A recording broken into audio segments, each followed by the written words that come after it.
Jimmy Butler has formally requested a trade. What should Pat Riley's next move be? We've got a first look at NBA AllStar fan voting, and there is a shocker at the top of the Eastern Conference. Plus, new De'Aaron Fox trade intel, and Matt and Hayes are going to tell you if Tyrese Haliburton is officially back after a stunning performance last night. That's all ahead today on Locked On NBA.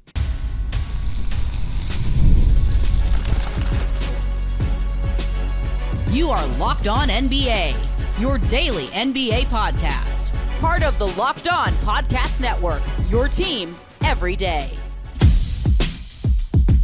Welcome to Locked On NBA. Thanks for making us your first listen of the day. We are free and available wherever you get your podcast, part of the Locked On Podcast Network, your team every day. The NFL playoffs are almost here, but it's not too late to get in on the regular season action with FanDuel, because right now new customers can finish the season strong with $250 in bonus bets if your first $5 bet wins. Visit FanDuel.com today to get started.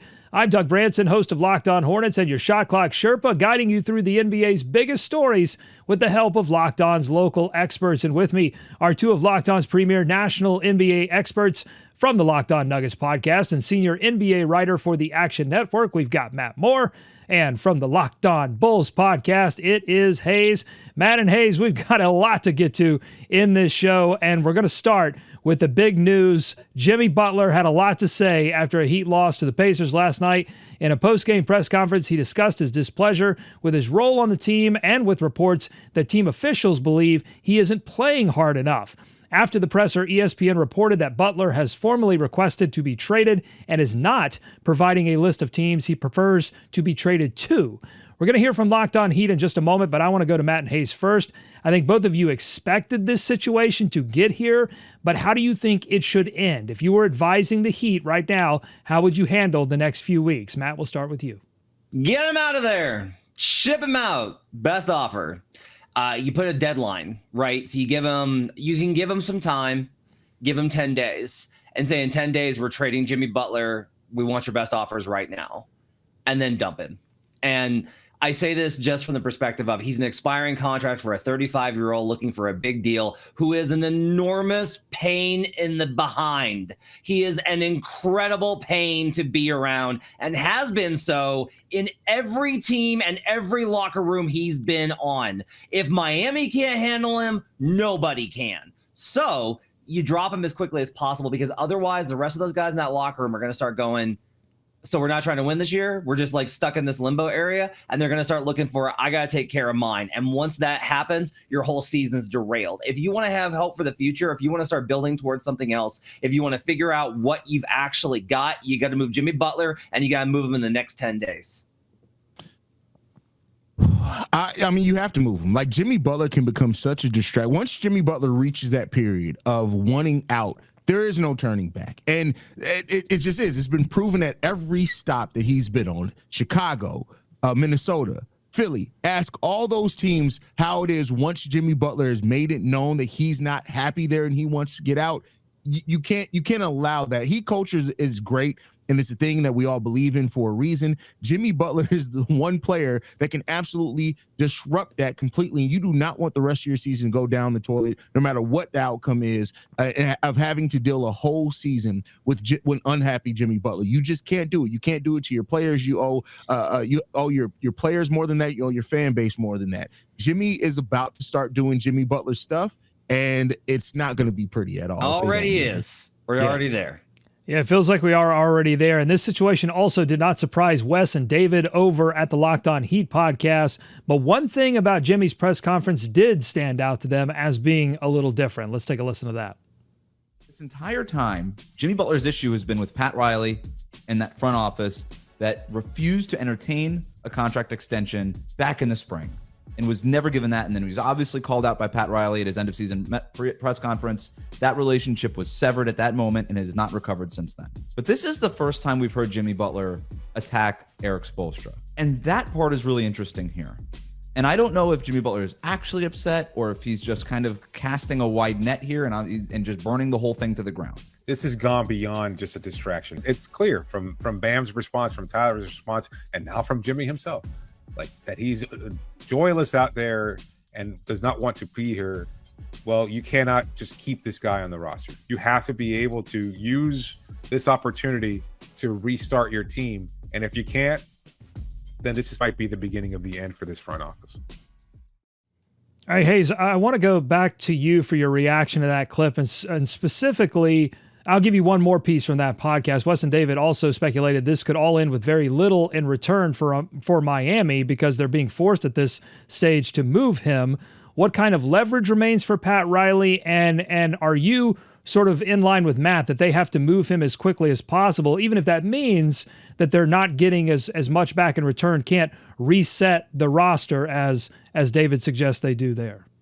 Yeah, I do think it is important to get him out of there as soon as possible. Now, as far as the return back, I think, I mean, you don't want to take scraps, but at this point, you got to just allow teams to outbid each other, and at that point, hope you're going to get the best possible deal there. I know Pat Riley was hopeful of trying to force a sign and trade because they had leverage in the offseason because there are not a lot of teams that have the salary cap outright to sign Jimmy Butler. Maybe he still is going to be hopeful to lean on that a little bit in these negotiations. But yeah, Jimmy Butler being this verbal about wanting to be out, it's definitely going to hurt your return back. It's just, there's no way around it at this point. I mean, it's not even that.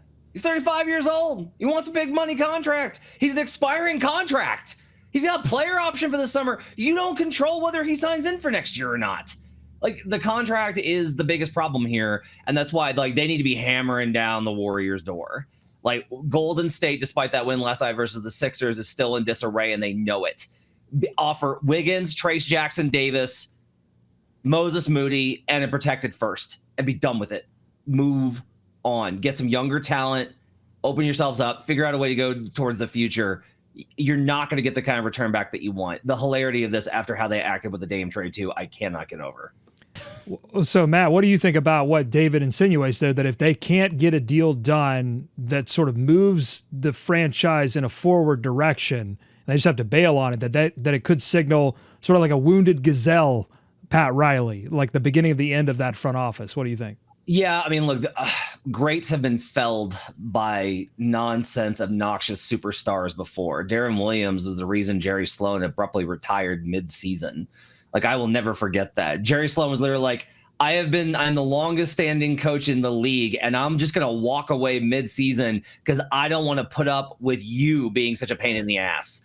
That's how bad that was. And we're looking at the same kind of deal with Pat Riley. Look, this has been coming for some time. That front office is great around Riley. Andy Ellisberg, Adam Simon, that group is incredible. That's a great front office. They're going to be fine. Riley is still at the top, right? And he still dictates a lot of this. But I've heard more than once that there's a couple of people inside the organization that would like to go ahead and pivot to an actual hard rebuild using this thing called the draft Pat Riley's never heard of. So I think there's an opportunity here for them to actually pivot towards a better future. But I think it is going to mean the end of Pat Riley, because I've seen this before with how these things go. Okay, well, we'll cover this much more on this show. Plus, make sure you're checking out Locked On Heat as well for the full story.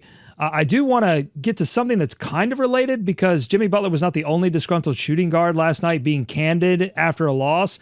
Anthony Edwards, after the Minnesota Timberwolves lost a close game to the Boston Celtics, said this about the idea of him being forced to pass out of double teams. He said, quote, "That's a good brand of basketball, but it's not how I want to play, of course. I'm only 23. I don't want to just be passing the ball all night, but the way that they're guarding me, I think I have to," unquote. Hayes, what do you make of that quote there from Anthony Edwards, being a little bit disappointed that he has to pass out of so many double teams? I mean, I think that this just comes down to the competitor that Anthony Edwards is. Like, he wants to go out there and compete. He wants to be the reason why his team win basketball games. But I also think there's a lot to be said that he recognizes, hey, I have to pass out of this. Like, he's not trying to force the issue. He's not putting his team in a worse position by trying to go ahead and take the shot anyway over a double team where he can pass it and they can try to, get a better shot. So I love the competitive nature of it. I know some people are going to take this as being selfish, but Anthony Edwards, I love how verbal he's been all this season, really, about the team's issues, about being honest where they are, and his place in them as well. So I'm going to give him the benefit of the doubt on this one, that it's just a player being frustrated at how they're being guarded and not necessarily a selfish thing. I've been working on a piece that was going to talk about how they got to trade Julius Randle, and it's kind of pivoting as I write it, and it's happening in real time. They got to trade Jaden McDaniels, and they got to do it soon. So the problem here is that the reason they can double Ant is because they are able to send that help from a secondary defender because they're not worried about the spacing. You can't do it with Jaden and Julius on the floor. The offensive numbers with Julius on the floor next to Ant and Rudy are great, but they fall off a cliff when you add Jaden McDaniels on there. They need another spacer. And like this is where the Wolves are headed, is if you surround Ant with one big and three spacers, you're in a pretty prime position for him to maximize what he's capable of and see how far you can go with an elite defense in that. You can't do it with the same model. They're too stuck in between last year and this year. They have to pivot to what they've got this year, and that's going to mean I think that they're going to have to trade Jaden McDaniels.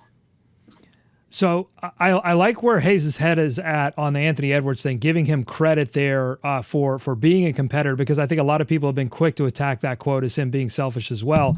And I kind of am in the same mindset about Jimmy Butler. I'm giving him a little bit more credit than in previous stops where he's made noise, because I felt like both he and Anthony here, they've left breadcrumbs along the way. It's not like they started with the hammer down and saying, this is what I want. This is exactly what I want. I'm going to make trouble if I don't. In both of these situations, I think they've started with small little breadcrumbs, and with Anthony, we're waiting to see what Minnesota's answer is going to be to that.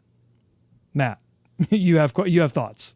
I mean, yes, but like Jimmy, it's not like Jimmy was fine and now is a pain in the ass. Like he's been that for weeks and years and years. Like there were complaints about him in the 2023 finals when you asked around about it, but everybody's like, yeah, but we wouldn't at such a high level. It's fine. Like this is always a trade-off with Butler. We saw that big flare up that season between him and Spo on the sideline. You're always dealing with this. And the other problem here is well, he has like left breadcrumbs. Yeah, he's left breadcrumbs. He wants a contract he doesn't deserve. You can't pay that man what he wants at 35 with this many miles on him. You can't do it. I get that he feels like he deserves it for what he's already accomplished, but you pay them for future production. And based off of that, Jimmy can't be asking for what he's asking for. And that's if he was a little bit more flexible on that, I'm sure Miami would actually come to an agreement and be willing to pay him. They want to keep Jimmy Butler. They believe in Jimmy Butler. They've dealt with Jimmy Butler, but Jimmy Butler wants Jimmy Butler things. And so now they're going to have to deal with Jimmy Butler chaos. Hayes, last one. I have a question for you. This is just what you said made me think about this. We saw Draymond Green get a huge contract as a legacy contract. Does the new CBA, are we going to see less and less legacy contracts for players that are Jimmy Butler's age? Yeah, you just can't do it, man. This is one of the problems why they're going to have to fix this stuff, is even these guys that franchises and fans love, you can't make that decision. Like you just can't. The cost is too high. It's one thing when you got basketball operations being like, look, sir, I know that the cost is high here, but we can win a championship if you're willing to pay this luxury tax. The owners were like, I don't want to be forced into that position to look cheap. I know, we'll sabotage it. So now it's like, oh, you're not even going to ask me, because you're going to be like, no, we don't want to re-sign him, because then we can't make trades. Then we can't add guys in the buyout. We can't do anything. It's perfect for the owners, but that's what we're going to see here more and more. You're going to see a lot more Hakeem Olajuwons and Raptors jerseys as we head towards the end of the CBA. All right, coming up on Locked On NBA, rumors due to heat up on Jimmy Butler. They're also heating up on De'Aaron Fox. Plus, we got a first look at the AllStar fan voting. We'll get to all of that and more on Locked On NBA. Today's episode of Locked On NBA is brought to you by FanDuel. The NFL playoffs are almost here, but it's not too late to join in on the excitement of the regular season with FanDuel, America's #1 sportsbook. Right now, FanDuel is giving new customers a chance to finish the season strong with $250 in bonus bets when your first $5 bet wins. That's right. Just bet $5, and if you win, you're walking away with $250,000 in bonus bets to play with. I love using FanDuel because they make betting so much fun, from picking which players are going to score touchdowns to guessing total team points. There's always a way to add some thrill to the game. Whether it's the big plays or the small moments, FanDuel has you covered. So what are you waiting for? Visit FanDuel.com to join today. That's FanDuel.com, where you can get $250 in bonus bets when you win your first $5 bet. Make every moment more with FanDuel, an official sportsbook partner of the NFL. More Locked On NBA ahead. Thanks for making Locked On NBA your first listen every day. Your favorite NBA team has a free daily newsletter. Go to LockedOnDaily.com. That's LockedOnDaily.com. Subscribe. Stay up to date with local expert analysis and amazing writing from Katie Heindel, Mike Shear, and Locked On Fantasy Basketball tips from Josh Lloyd. We got our first look at NBA fan voting returns yesterday, and while some of the results were expected, Giannis and Jokic both leading the way in total votes in their respective conferences, there were a number of surprises, including the lack of love for players on the team with the best record in the NBA, the Cleveland Cavaliers. Here's Locked On Cavs host Danny Cunningham with more on that. That Cavs fans got today with that was that LaMelo Ball was number one in the fan vote. Because if you are number one in the fan vote, and I don't expect LaMelo to be very high in the media vote, I think that'll probably get more vote from players than media, but he is somebody that if he is number one in the fan vote, it's hard for me to see him as somebody that's not going to be a starter in the backcourt, just because that fan vote is so heavily weighted, and he's not somebody that truthfully, I think deserves to even be an all-star this year. He's only played 22 games. Yeah, his counting stats are nice, but he turns the ball over a ton. He's not a very efficient player. I think he's an empty calories player. Like, I don't think that LaMelo Ball is a winning player. He's much more sizzle than substance. So I think that's bad news if you expect Darius Garland to be an all-star. I think Darius deserves to be an all-star much more than LaMelo Ball does. All right, well, listen, I have thoughts, but I want to hear what Matt and Hayes think first. Does Darius Garland deserve to be an all-star ahead of LaMelo Ball? Matt, we'll start with you. Doug just clipping these clips through gritted teeth as a guy just plays this dude. All right, look. Stop taking the All-Star game seriously. I'll say this. Is it ridiculous that LaMelo leads all voters? Of course it is. That's absurd. It's so dumb the way that we do this and the way that fans vote on this stuff. But it's a popularity contest, and I'll say this. You know who's more? Let's see. A game in which nobody tries, the result doesn't matter, and all that matters is whether you put up cool numbers and have neat-looking plays. There's nothing more LaMelo Ball than that. This is an entirely TikTok event. It's perfect. LaMelo Ball is the actual prototypical all-star. Darius Garland tries to do this thing called winning games. You don't want that player in the all-star game. I refute, Danny. Have 5 LaMelo Balls in the all-star game, and let's call it a day. Yeah, I mean, listen, that's what happens when you have a fan vote. I mean, you're going to get the players in there that are, it is a popularity contest. And LaMelo Ball, when you look at his social media presence, his personality, his attitude, the flash, all that plays into the part of he's always going to be top at something like that. And let's not act like it comes down to that either. Like, LaMelo Ball scoring at a rate that not a lot of people are. Like, yeah, his team isn't winning, but let's be clear here. No offense, Doug, but like, really, it's not just on LaMelo Ball why the Hornets aren't winning. Like, the Hornets are just, they don't win no matter who they have on the roster. So it's unfortunate there, but come on, LaMelo Ball, like, leading in fan voting, it shouldn't be a shock or surprise to anyone. And Danny going completely scorched earth on LaMelo Ball is crazy. I'll say it actually is a shock to me. I did not expect him to lead the guard vote because when you look back at his first All-Star bid, he backed into it due to an injury replacement. And when you look at the vote there, I expected his vote then, after coming off the Rookie of the Year season, to be way higher. I thought he would be in contention for one of those top 2 or 3 spots, but he was way down the list in terms of the fan vote. So I'm surprised that it skyrocketed when he hasn't even been on the floor all that much the past 2 seasons. I mean, it is a little bit shocking to me, but he does have an immense online presence. But just going back to what Danny Cunningham said, I mean, I think he's been more of even though the Hornets haven't won a lot of games, he's been more of a winning player this season than maybe his entire career. His assist percentage, or his assist to turnover percentage, is actually like above average. He does turn the ball over a lot, but look at his usage percentage. Like, all he does is have the ball in his hand. So of course, just averages being what they are, he's going to turn the basketball over. But yeah, I mean, his scoring has gone way up, but also his ability to affect games has gone way up. And he just simply doesn't have, it's not that he doesn't have enough help in Charlotte. It's that he doesn't have any help this season because Brandon Miller is in a sophomore slump. Hang on. Okay. Look, this is the bar, man. If you're going to be one of these guys, you got to raise it up because we have seen players be able to lift bad rosters up. And I'm not saying that he should lift them to 500. I'm just talking about, like, have the Hornets be competitive. Like, we're looking at this Hornets team, and it's still really bad. Now, look, do I think LaMelo's playing better? I think he gets closer every year, Doug, where it's like by the time that LaMelo's like 28, 29, 30, I think he's going to be a winning player. He's just like not there yet. I've always kind of thought this thing about the whole empty stats thing is that they turn into one later and then into a winning player. And then people are like, he was always this. He just got help now. No, like the front office invests in winning players once your guy is ready for it too.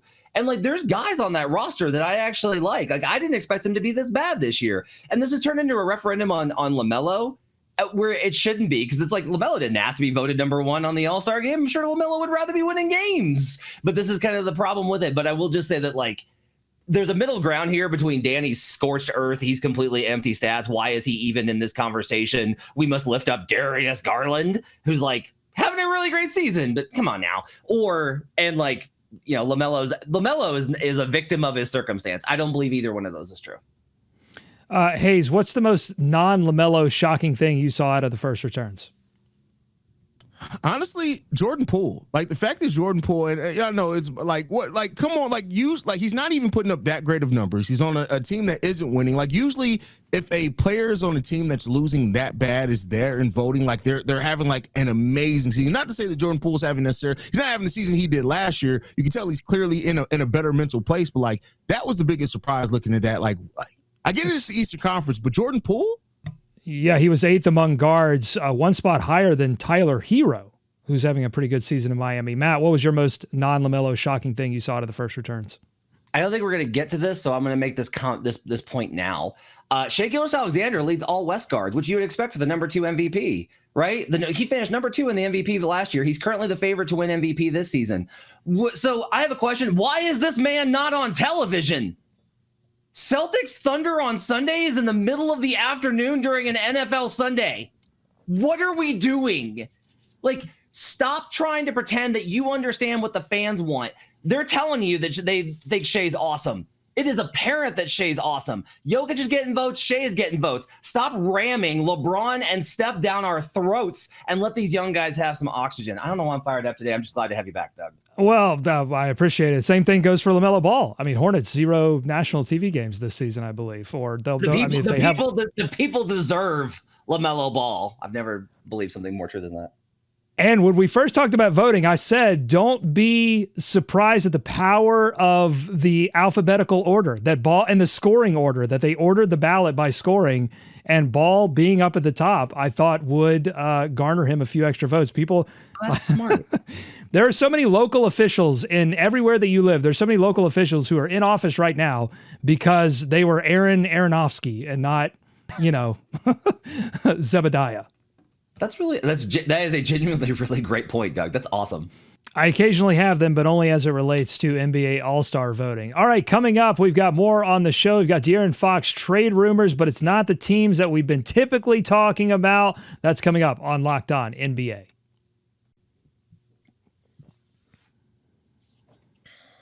Today's episode of Locked On NBA is brought to you by Game Time. Win or lose, rain or shine, there's nothing like being there in person at a live event. Whether it's a big game, a concert, or a comedy show, Game Time makes it easier than ever to find great tickets at amazing prices. And with their new feature, Game Time Picks, you can skip the endless scrolling and get right to the best deals on incredible seats. It's all about saving you time and money while finding the perfect tickets. Plus, you can use the super deal option to score top-notch seats at unbeatable prices. Game Time also gives you features that make buying tickets stress-free, like all-in pricing. If you toggle that feature on, there's no surprise fees at checkout, and a panoramic seat view so you know exactly what your seat's going to look like before you buy, or the seat view, I should say. Take the guesswork out of buying tickets with Game Time. Download the Game Time app, create an account, and use code LOCKEDONNBA for $20 off your first purchase. Terms apply. Again, that's code LOCKEDONNBA, LOCKEDONNBA for $20 off. Download Game Time today. What time is it? Game time. More Locked On NBA ahead. Thanks again for making Locked On NBA your first listen every day. Maybe it's your first watch on YouTube, youtube.com/@LockedOnNBA. Make sure to leave us a comment in the videos. We debate a lot on this show. We want to hear from you on what you think as well. In his latest for The Athletic, Sam Amick discussed the fallout in Sacramento over the firing of head coach Mike Brown as it relates to the future of De'Aaron Fox with the Kings. He listed the usual suspects as potential landing spots for Fox. You've got the Spurs, the Heat, the Lakers, but two other teams got some mentions, the Orlando Magic and the Houston Rockets. Let's hear from Locked On Magic and Locked On Rockets on why a trade makes sense and why it may not make sense for each of their teams. Orlando needs a point guard. They're down some key players. They have the assets to move to go get a player of Fox's caliber. He is someone who can get downhill, be on the ball a lot, and set others up. But I'm not convinced that's really what the Magic are after at this stage. Because like I said, the Magic don't really know who they are. Fox does not solve the three-point shooting problem. The Rockets have already far exceeded expectations this season by being one of the best teams in the NBA so far this year. They've doubled down on what was a top 10 defense last year. They've been one of the best defenses in the NBA so far this season. And yes, unfortunately, their Achilles heel has been their ability to execute offensively, especially in crunch time situations. They've lost a handful of games this year just because they just couldn't put points on the board. And yes, De'Aaron Fox, a trade for Fox, would help alleviate that situation. But it's also one of those where you don't want to lose sight of the forest for the trees, right? You know, do you want to go, quote unquote, all in on De'Aaron Fox and cash in some of the pieces of the young core as well as future draft assets? Okay, so here's my question off of that. Where can Fox make more of an impact if he were traded? Would it be the Magic or the Rockets? And I'm going to put a little caveat in here. Let's approach this as if Fox is going to join a future healthy team with Paolo and Franz. Let's take kind of the injury element out of this. Where can he make the most impact as a player? Matt, we'll start with you. God, this is a great question, Doug. I think I'm going to say Orlando. And the reason I'm going to say that is I think that they're way closer to being able to compete for a conference title. So it's cool that Jackson's so excited about this team. And like they've won some games and they're they are a really good team. Best in the one of the best in the NBA. Like, let's settle down, Jackson. I'm gonna text the guy about that a little bit. But I think Houston, even with Fox, is probably still going to be oh, hey, they're pretty good, but they're still probably another move away. And Houston's going to manage some other stuff. I think there's some interesting stuff in terms of the sequence of how they want to get Fox that make it really interesting for maximizing what they can do versus Orlando. I'm dead serious. You had Fox in that core. If it's Fox, Suggs, Franz, Paolo, insert center here, Wendell Carter Jr., Goga, whoever, holy crap. That to me, I'm looking at them and being yeah, okay, I'm giving them a puncher's chance versus Boston. They can win the Eastern Conference with that group. They're not going to be the favorites. They shouldn't be the favorites, but they can make. If Fox goes to the Eastern Conference, he's an instant all-star because his only competition is Darius Garland. So there's a really good chance there for them to be able to make the difference there. I think it's probably Orlando. I think it's Orlando, too. I think Orlando is just further along. I think when you look at their defense, De'Aaron Fox and his scoring with 27 points per game, he's averaging career highs in that area. How is he as a facilitator and a rebounder as well? Pretty good there. I think if you add De'Aaron Fox to healthy Paolo and Franz and what that team is, I'm right there with Matt. I think that's a team that can compete to make it out the Eastern Conference. Not picking them as favorites, but they definitely are a team. They're already a team that can, if they're fully healthy, I think that defense is so good that they have a chance there anyway. You add De'Aaron Fox to that team, man, now you're cooking. All right, as we turn over the new year, some teams and players are turning in better performances and hoping to shed recent narratives. So let's play a game I'm calling Back or Whack. Very simple. I give you a team or a player, and you tell me if they are back to form or if they are still out of whack. Let's start with Tyrese Haliburton, who turned in a performance that stunned even Locked On Pacers host Tony East. 33 points. Excellent as a scorer in this game, right? 21 shots. People keep saying he's got to be aggressive like this every game. I feel like if he could, he would, right? There's something about either him or the way he's being covered or the way the Pacers are playing offense that doesn't make it all the time constant possible. Rick Carlisle discussing that balance after the game and how he's talked to Tyrese about the balance. And the thing that made this an interesting game to talk about the balance is it wasn't just the scoring. 15 assists for Tyrese Haliburton, his most of the season. Assists, no turnovers, or 33 points, no turnovers. Both of those stat lines individually would be good, but he pairs them all together. It's just remarkable. Hayes, is Tyrese Haliburton back or whack? I'll say he's still out of whack now. I need to see a little bit more before I'm willing to say that he's back all the way just because of how disappointing the season has been for Tyrese Haliburton. Last night's performance was masterful by him. You love to see Tyrese Haliburton playing that way. Out of the last 3 games, he has 2 games of over 30 points being scored, so maybe it is on track to get back to being back. But right now, I'll still say he's out of whack a little bit. He's back. And I'll just say this as somebody that's got way too much invested in his successes. I put him as like the 6th best player in the NBA and need him to get this turned around. Look, I legitimately think that he has really started to turn this. If we look back kind of at his game logs this season, if you start to actually kind of look at this, look back on the 29th, 31 points, 19 the game before. He's got a 32-pointer in December. He's trending in the right direction. The assists are there as well, as Tony mentioned, with 15 assists. I think legitimately Tyrese Haliburton is back, and I think the Pacers are back to being a playoff team in the East. The Boston Celtics, they face lots of questions about their defense. Is it good? Is it as good as it was last season? And they've been shooting less threes over the past couple of weeks, but they beat the Wolves on the road, and Locked On Celtics host John Corrales, color him impressed. I think this is the best win of the season for the Celtics. I think this is, considering no Porzingis, no Jaylen Brown, Minnesota fully healthy, what they did to Anthony Edwards defensively, how they destroyed Rudy Gobert with Jason Tatum. The game plan was incredible. They executed it well. Matt, are they back or are they whack? The Boston Celtics. You've been pretty hard on them, so I'm interested in your take here. Whack! What is John smoking? I love Corrales. Good God, man. Put the green vape down. All right.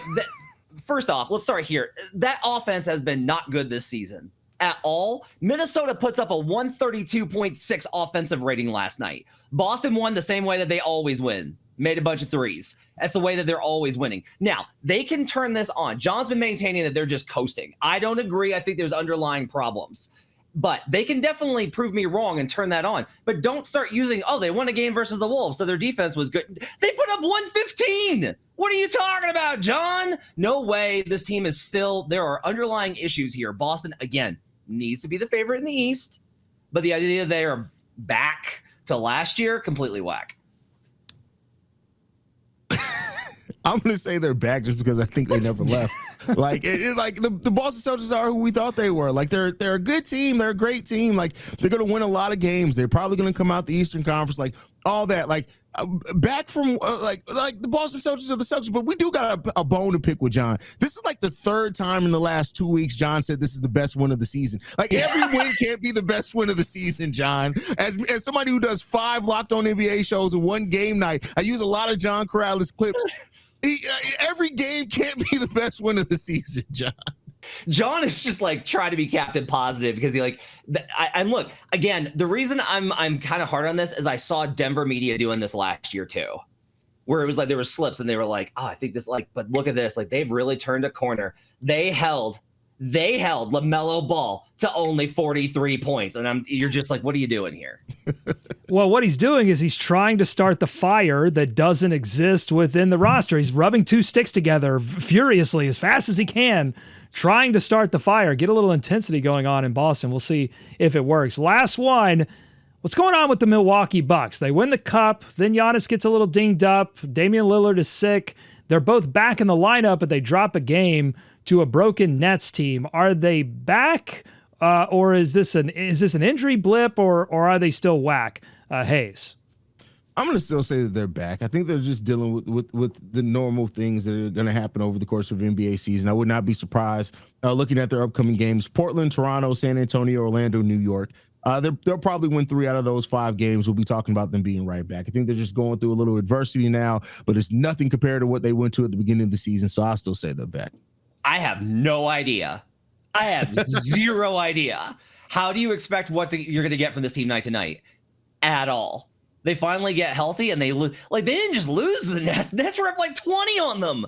Like, what's happening? I cannot figure this team out for the life of me. They look so dominant during that stretch run with the NBA Cup. And then, like, this, I don't know what to make of this team. Doug, what do you think? I think they're back. I think that this has been a tough week with the injuries and Lillard being out. And I think as soon as those 2 guys get back together and they get a little groove going, I think I think Milwaukee by the end of this season is going to be a force in the playoffs, but we will see. This show was too stuffed. No time for favorite things of the week, but you can follow Matt Moore on Twitter at HP Basketball. Follow Hayes at CEO Hayes. Hayes does 1,000 podcasts. Matt Moore does 1,000 Substacks. You can follow all of those as well to get their favorite things. If you like what you heard today, subscribe to Locked On NBA wherever you get podcasts, including on YouTube. Thanks for making Locked On NBA your first listen. Enjoy this weekend's action. Be kind to each other. A big thank you to Matt and Hayes for holding it down while I was out for a few days. And we are going to see you right back here next week on Locked On NBA.